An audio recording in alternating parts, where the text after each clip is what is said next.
Hello guys, आज हम बात करने वाले हैं IDFC large cap regular plan growth की, जिसका करंट एनएवी 43 रुपीज़ है। इस फंड का फंड साइज लगभग 650 करोड़ का है और इसका एक्सपेंसेस रेशियो 2.57% है, जो कि कैटेगरी बेंचमार्क 2.25% से कहीं ज़्यादा है।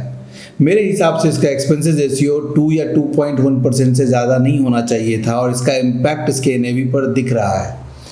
कुछ टाइम पहले तक ये फंड 4 और 4.5 स्टार रेटेड था, जो कि अभी 3 स्टार रेटेड है। फिर भी ये फंड आपके लिए इन्वेस्टमेंट करने लायक है और क्यों, कैसे, ये मैं आपको आगे वीडियोस में बताऊंगा। अब मैं आपको डिटेल में इस फंड का पोर्टफोलियो बताऊंगा। ओनली 35 स्टॉक्स में कंपनी का 100% इन्वेस्टमेंट है।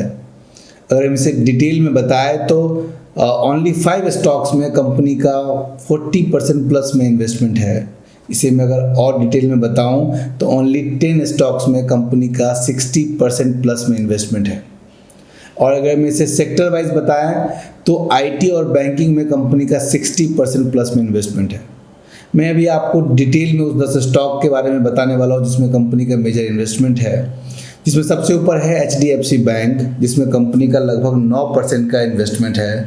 फिर इन्फोसिस है, जिसमें कंपनी का लगभग 8.5% का इन्वेस्टमेंट है। फिर उसके बाद भारतीय एयरटेल है, जिसमें 7%। फिर रिलायंस इंडस्ट्रीज़ है, जिसमें लगभग 7.5%। HDFC होम फाइनेंस है, जिसमें कंपनी का लगभग 6% की इन्वेस्टमेंट है। ICICI बैंक लगभग 6% का इन्वेस्टमेंट है। TCS इसमें 5% का इन्वेस्टमेंट है। Axis 3%, state bank of India 3% और अल्ट्राटेक सीमेंट में कंपनी का 3% का इन्वेस्टमेंट है। तो ये टॉप 10 स्टॉक्स हैं जिसमें कंपनी का लगभग 60% से ज़्यादा इन्वेस्टमेंट है।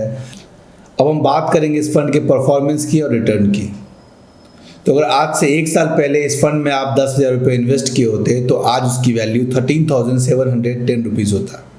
सो लगभग 37% का इसने रिटर्न दिया पिछले 1 साल में। पिछले 2 साल की बात करें तो लगभग 16% का रिटर्न दिया है।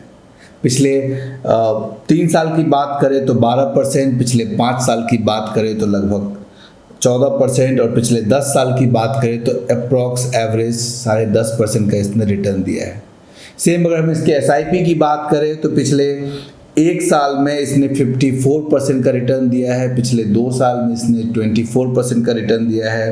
पिछले 3 साल में 18%, 5 साल में 14% और 10 साल में एवरेज 12% का इसने कंपाउंडिंग रिटर्न दिया है। तो रिटर्न के हिसाब से ये फंड अच्छा है।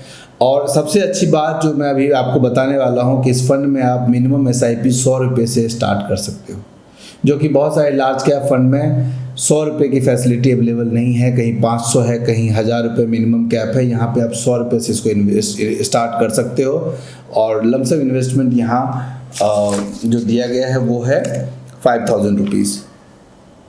Thank you so much. ये वीडियो आप उन दोस्तों के साथ जरूर शेयर करें जो इन्वेस्टमेंट करना चाहते हैं और इस चैनल को सब्सक्राइब कर लें ताकि इस तरह के वीडियोस आपके सामने आते रहें। और कोई कंसर्न, कोई किसी म्यूचुअल फंड के बारे में आप जानना चाहते हो, किसी इंश्योरेंस प्रोडक्ट के बारे में आप जानना चाहते हो तो कमेंट सेक्शन में लिख के बताएं, मैं उस पर वीडियो बनाने का कोशिश करूँगा। Thank you so much.